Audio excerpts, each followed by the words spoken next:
जब डोली भैली घर से बहरवा, जब डोली भैली घर से बहरवा, अरे मैया रोवेली छतिया पीटी, बेटी हो घरवा सुन कैलू।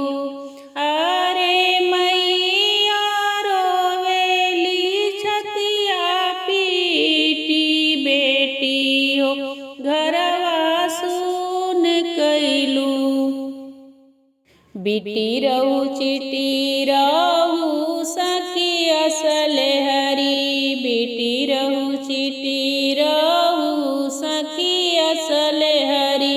सखिया मैया के देहू समुझाई, मैया के घरवा फिर अइबो। सखिया मैया के देहू समुझाई, मैया के घरवा फिर अइबो। जब डाड़ी भैली घर से बहरवा, जब डाड़ी भैली घर से बहरवा, अरे भैया रोवेला सिरवा पीटी, बहिना हो घरवा सुन कैलू।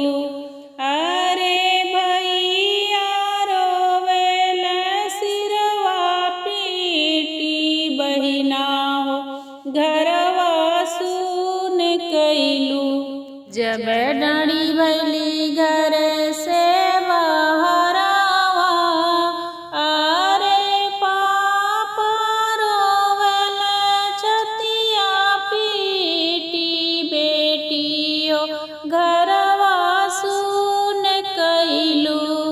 अरे चाचा रोवेला छतिया पीटी, बेटी हो घरवा सुन कैलू।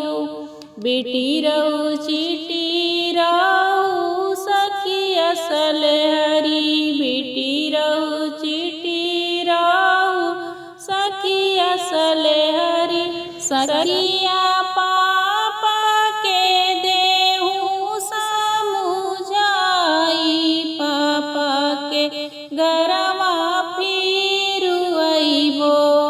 सखिया चाचा के देहू समुझाई, चाचा के घरवा